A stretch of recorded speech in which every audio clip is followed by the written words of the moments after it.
السلام علیکم ورحمۃ اللہ وبرکاتہ۔ بسم اللہ الرحمن الرحیم۔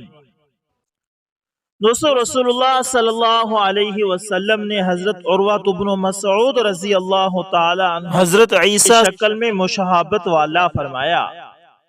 6 ہجری میں جب آپ صلی اللہ علیہ وسلم عمرہ کی نیت سے مکہ مکرمہ روانہ ہوئے اور حدیبیہ کے قریب پہنچ کر بدائل کی زبانی معلوم ہوا کہ قریش مزاحمت کرنے کا ارادہ رکھتے ہیں، تو آپ صلی اللہ علیہ وسلم نے ان سے فرمایا، ہم کسی سے لڑنے نہیں آئے، ہمارا مقصد صرف عمرہ کرنا ہے۔ بہتر صورت یہ ہے کہ وہ ہم سے ایک معین مدت کے لیے صلح کر لیں اور ہمارا اور قوم کا معاملہ اپنی حالت پر چھوڑ دیں۔ جب ہم غالب ہوں گے تو انہیں اختیار ہوگا کہ وہ ہماری جماعت میں شامل ہوں یا نہ شامل ہوں، اور اگر مصالحت منظور نہیں ہے تو اس ذات کی قسم جس کے قبضے میں میری جان ہے، جب تک جان باقی ہے اس وقت تک ان سے لڑوں گا جب تک خدا اپنا فیصلہ پورا نہ کر دے۔ آپ صلی اللہ علیہ وسلم کی یہ گفتگو سن کر بدائل قریش کے پاس گئے اور ان سے کہا، میں محمد صلی اللہ علیہ وسلم کی باتیں سن کر آیا ہوں، اگر تم لوگ پسند کرو تو میں بیان کروں۔ پرجوش اور نا تجربہ کار لوگوں نے کہا، ہم کو سننے کی ضرورت نہیں ہے، لیکن سنجیدہ اور سمجھدار آدمیوں نے سننے پر آمادگی ظاہر کی۔ بدائل نے پوری گفتگو سنا دی۔ یہ مصالحانہ باتیں سن کر عروہ بن مسعود رضی اللہ تعالی عنہ نے قریش سے کہا کہ محمد صلی اللہ علیہ وسلم نے نہایت معقول صورت پیش کی ہے، اس کو منظور کر لو اور مجھے اجازت دو کہ میں جا کر ان سے گفتگو کر کے معاملات طے کراؤں۔ سب نے انہیں نمائندہ بنا کر آپ صلی اللہ علیہ وسلم کی خدمت اقدس میں بھیجا۔ چنانچہ یہ جب آپ صلی اللہ علیہ وسلم کی خدمت میں پہنچے تو آپ صلی اللہ علیہ وسلم نے ان کے سامنے بھی وہی صورت پیش کی جو بدائل کے سامنے پیش کر چکے تھے۔ عروہ نے کہا، محمد صلی اللہ علیہ وسلم، اگر تم نے قریش کا استحصال بھی کر دیا تو میں پوچھتا ہوں کہ کیا اس کی کوئی مثال مل سکتی ہے کہ کسی نے اپنی قوم کو خود برباد کر دیا ہو، اور اگر کچھ اور نتیجہ نکلا تو تمہارے گرد جو بھیڑ نظر آ رہی ہے یہ سب چھٹ جائے گی، اور جو چہرے اس وقت دکھائی دیتے ہیں ہوا ہو جائیں گے۔ حضرت ابوبکر صدیق رضی اللہ تعالی عنہ نے یہ بدگمانی سن کر بے تاب ہو گئے اور درستی کے ساتھ کہا کہ ہم ان کو چھوڑ کر بھاگ جائیں گے۔ عروہ نے پوچھا، یہ کون ہے؟ معلوم ہوا ابوبکر صدیق رضی اللہ تعالی عنہ۔ ابوبکر صدیق رضی اللہ تعالی عنہ کا نام سن کر کہا، خدا کی قسم، اگر میں تمہارے احسان سے گراں بار نہ ہوتا تو تمہاری سخت کلامی کا آج جواب دیتا۔ عروہ عربوں کی عادت کے مطابق اثناء گفتگو بار بار آپ صلی اللہ علیہ وسلم کی ریش مبارک یعنی داڑھی مبارک کی طرف ہاتھ بڑھاتے تھے، اور داڑھی اور ہاتھ سے آپ صلی اللہ علیہ وسلم کی داڑھی مبارک پکڑتے تھے۔ مغیرہ بن شعبہ رضی اللہ تعالی عنہ جو ہتھیار لگائے آپ صلی اللہ علیہ وسلم کی پشت پر کھڑے تھے، یہ بے باکانہ اندازی گفتگو برداشت نہ کر سکے، بار بار تلوار کے قبضے پر ہاتھ ڈال کر رہ جاتے تھے۔ آخر میں عروہ کو ڈانٹا کہ خبردار، اب داڑھی کی طرف ہاتھ نہ بڑھنے پائے۔ عروہ نے پوچھا، یہ کون ہے؟ معلوم ہوا مغیرہ۔ عروہ نے کہا، او دغا باز، کیا میں نے ایک موقع پر تیری مدد نہیں کی تھی؟ مغیرہ نے جاہلیت میں چند آدمیوں کو قتل کیا تھا، عروہ نے اس کی دیت ادا کی تھی۔ رسول اللہ صلی اللہ علیہ وسلم کے ساتھ صحابہ کی حیرت انگیز عقیدت کا یہ منظر دیکھ کر عروہ کے دل پر خاص اثر ہوا۔ چنانچہ واپس جا کر انہوں نے قریش سے بیان کیا کہ میں بادشاہوں کے درباروں میں گیا ہوں، لیکن محمد صلی اللہ علیہ وسلم کے ساتھ ان کے ساتھیوں کو جو عقیدت ہے اور جس قدر وہ لوگ ان کا احترام کرتے ہیں وہ کسی بادشاہ کو نصیب نہیں۔ میں نے قیس و کسریٰ کے بھی دربار دیکھے ہیں، لیکن عقیدت اور وارفتگی کا یہ منظر کہیں نہیں نظر آیا۔ محمد صلی اللہ علیہ وسلم اگر تھوکتے ہیں تو ان کے ساتھی تھوک کو ہاتھوں اور چہروں پر مل لیتے ہیں۔ وہ وضو کرتے ہیں تو لوگ پانی پر اس طرح ٹوٹ پڑتے ہیں کہ معلوم ہوتا ہے اس کے لیے کشت و خون ہو جائے گا۔ جب وہ کوئی حکم دیتے ہیں تو ہر شخص اس کو تعمیل کے لیے دوڑتا ہے۔ جب وہ بولتے ہیں تو مجلس میں سناٹا چھا جاتا ہے، کوئی شخص ان کی طرف نظر بھر کر نہیں دیکھ سکتا۔ ایسے شخص نے ایک معقول صورت پیش کی ہے، تم کو اسے قبول کر لینا چاہیے۔ 8 ہجری میں جب آپ صلی اللہ علیہ وسلم غزوہ تبوک سے واپس ہو رہے تھے تو واپسی میں عروہ بھی پیچھے ہو لیے اور مدینہ پہنچنے سے قبل آپ صلی اللہ علیہ وسلم سے مل کر مشرف با اسلام ہو گئے۔ قبول اسلام کے بعد آپ صلی اللہ علیہ وسلم سے اپنے قبیلے میں اشاعت اسلام کی اجازت مانگی۔ آپ صلی اللہ علیہ وسلم کو بنی ثقیف کی کجی فطرت اور ان کی رعونیت کا پورا اندازہ تھا۔ آپ صلی اللہ علیہ وسلم نے فرمایا، یہ لوگ تم سے لڑیں گے۔ حضرت عروہ نے عرض کیا، یا رسول اللہ صلی اللہ علیہ وسلم، وہ لوگ مجھے بہت مانتے اور عزیز رکھتے ہیں، اور بااصرار آپ صلی اللہ علیہ وسلم سے اجازت لے کر بنی ثقیف پہنچے۔ عروہ کو بنی ثقیف پر بڑا اعتماد تھا، اس لیے آتے ہی آپ نے اسلام کا اعلان کر کے انہیں اسلام قبول کرنے کی دعوت دی۔ اس وقت ان کو بنی ثقیف کے متعلق اپنے غلط حسن ظن کا پورا اندازہ ہوا۔ ان کی دعوت کا جواب دینے کے بجائے انہوں نے تیروں کا استعمال کیا۔ ایک تیر آ کر حضرت عروہ رضی اللہ تعالی عنہ کو لگا، جو تیر قضا ثابت ہوا۔ یہ ابن ہشام کی روایت ہے۔ آن حضرت صلی اللہ علیہ وسلم نے ان کی شہادت کی خبر سنی تو فرمایا، عروہ کی مثال صاحب یاسین حضرت عیسیٰ جیسی ہے، جنہوں نے اپنی قوم کو خدا کی طرف بلایا اور اس نے ان کو شہید کر دیا۔ دوستو، حضرت زماد حضرت ابن عباس رضی اللہ تعالیٰ عنہ فرماتے ہیں کہ حضرت زماد مکہ آئے اور یہ قبیلہ از شنوا میں سے تھے، اور یہ پاگل پن اور جنات کے اثرات وغیرہ کا جھاڑ پھونک کے ذریعے علاج کیا کرتے تھے۔ انہوں نے مکہ کے چند بے وقوفوں کو یہ کہتے ہوئے سنا کہ محمد نعوذ باللہ دیوانے ہیں۔ حضرت زماد نے کہا کہ یہ آدمی کہاں ہے، شاید اللہ اس کو میرے ہاتھوں شفا عطا فرمائے۔ حضرت زماد کہتے ہیں کہ میری حضور صلی اللہ علیہ وسلم سے ملاقات ہوئی۔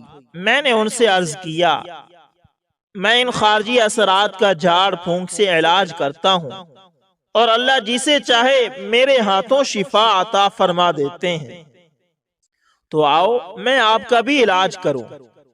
اس پر آپ صلی اللہ علیہ وسلم نے خطبہ مسنونہ کا ابتدائی حصہ 3 مرتبہ پڑھ کر سنایا، جس کا ترجمہ یہ ہے، بے شک تمام تعریفیں اللہ کے لیے ہیں، ہم اسی کی تعریف کرتے ہیں اور اسی سے مدد مانگتے ہیں۔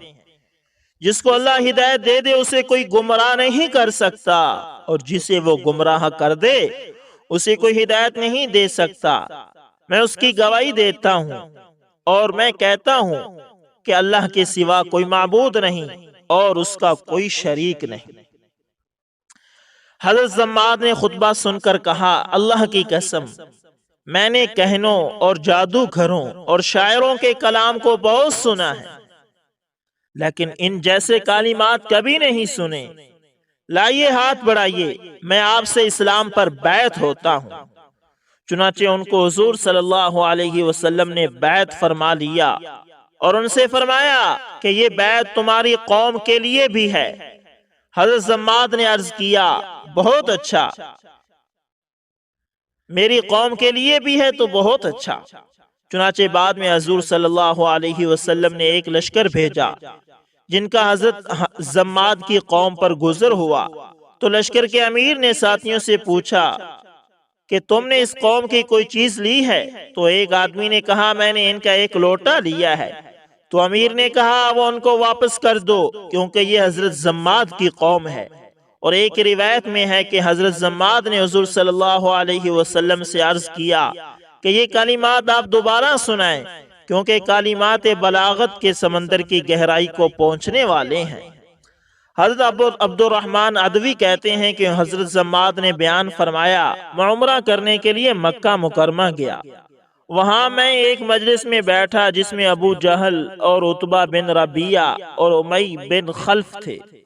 ابو جہل نے کہا اس آدمی نے ہماری جماعت میں تفریق ڈال دی ہے، ہمیں بے وقوف بتایا اور ہم میں سے جو مر چکے ہیں انہیں گمراہ قرار دیا اور ہمارے خداؤں میں عیب نکالے۔ امیہ نے کہا اس آدمی کے پاگل ہونے میں کوئی شک نہیں، نعوذ باللہ من ذالک۔ حضرت زماد کہتے ہیں اس کی بات کا میرے دل پر بڑا اثر ہوا اور میں نے اپنے جی میں کہا میں بھی تو جنوں وغیرہ کا علاج کر لیتا ہوں۔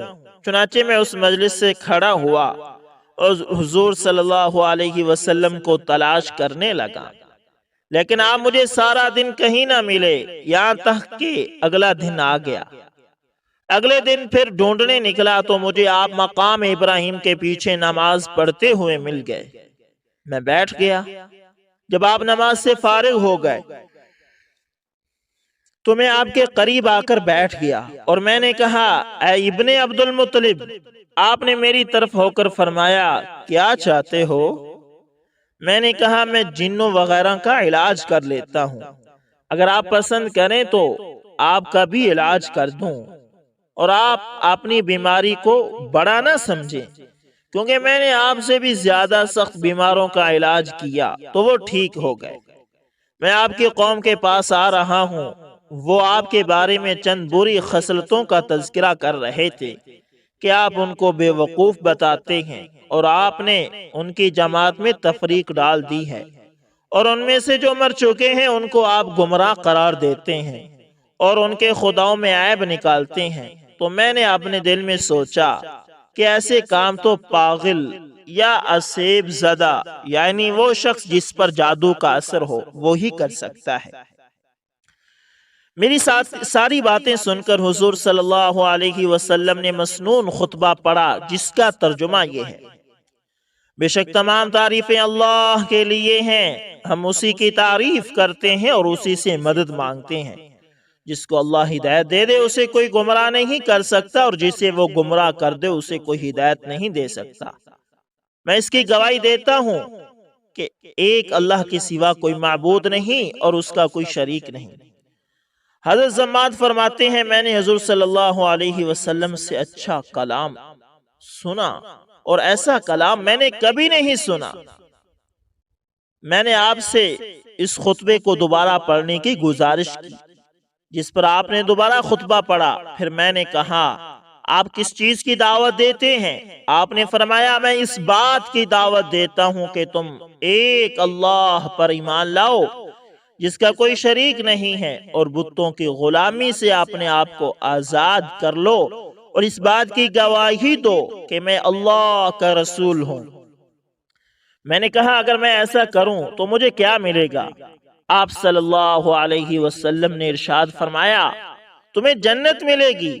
تو میں نے کہا میں اس بات کی گواہی دیتا ہوں کہ اللہ کے سوا کوئی معبود نہیں جس کا کوئی شریک نہیں، اور اپنی گردن سے بتوں کو اتار کر ان سے برات کا اظہار کرتا ہوں اور اس بات کی گواہی دیتا ہوں کہ آپ اللہ کے بندے اور رسول ہیں۔ پھر میں آپ کے ساتھ رہنے لگ گیا یہاں تک کہ میں نے قرآن شریف کی بہت سی صورتیں یاد کر لی۔ پھر میں اپنی قوم کے پاس واپس آ گیا۔ حضرت عبداللہ بن عبد الرحمن عدوی کہتے ہیں کہ حضور صلی اللہ علیہ وسلم نے حضرت علی کو ایک جماعت کا امیر بنا کر بھیجا۔ ان لوگوں کو ایک جگہ 20 اونٹ ملے، وہ ان کو ساتھ لے کر چل پڑے۔ حضرت علی بن ابی طالب کو پتا چلا کہ یہ اونٹ حضرت زماد کی قوم کے ہیں، تو انہوں نے فرمایا یہ اونٹ ان کو واپس کر دو۔ چنانچہ وہ سب اونٹ واپس کر دیے گئے۔ تو دوستو یہ تھے دو صحابہ کرام رضی اللہ تعالی عنہم، ایک حضرت عروہ بن مسعود اور ایک حضرت زماد، جن کے قبول اسلام کی کہانی آپ کے سامنے پیش کی گئی ہے۔ دوستو صحابہ کرام رضوان اللہ علیہم اجمعین نے اللہ تعالیٰ کے نبی سے اسلام سیکھا اور پھر اس پر بہت قربانیاں دی۔ دین کو اللہ کے نبی سے سیکھا اور پھر اس کو پھیلانے میں بہت قربانیاں دی، اور صحابہ کی قربانیوں سے ہی ہم تک یہ اسلام پہنچا ہے۔ اگر آج ہم بھی اسلام کو اپنی اولادوں تک، اپنی نسلوں تک زندہ رکھنا چاہتے ہیں تو صحابہ جیسی قربانیاں دینی ہوں گی، صحابہ کے نقش قدم پر چلنا ہوگا، اور اللہ کے نبی کی سنتوں کو اپنے گھروں میں، شہروں میں، دفتروں میں، اسکولوں میں، کالجوں میں، یونیورسٹیوں میں زندہ کرنا ہوگا۔ اگر آج ہم نے اسلام کی فکر نہ کی تو اللہ معاف کرے ہماری نسلیں اسلام سے نہ بلد ہوں گی، انہیں اسلام کا پتہ ہی نہیں ہوگا۔ وہ کہیں گے ہمارے ابا جی، ہمارے دادا جی مسلمان ہوا کرتے تھے۔ اسلام ان کی زندگیوں سے مٹ جائے گا۔ اس پر غور کریں، سوچیں، اپنی اولادوں کو صحابہ کی زندگی سے متعارف کروائیں، خود بھی صحابہ کی زندگیاں پڑھیں۔ تو دوستو اسی لیے یہ channel AS information T V اسی مقصد کو آگے لے کر بڑھ رہا ہے کہ کسی طرح اس امت کو صحابہ کی زندگیوں سے متعارف کروایا جائے۔ اگر آپ اس سلسلے کو جاری رکھنا چاہتے ہیں تو ہمارے چینل کو لازمی سبسکرائب کریں اور ساتھ میں بیل کے نشان کو دبانا نہ بھولیے گا تاکہ ہر نئی ویڈیو کا نوٹیفیکیشن سب سے پہلے آپ تک پہنچتا رہے۔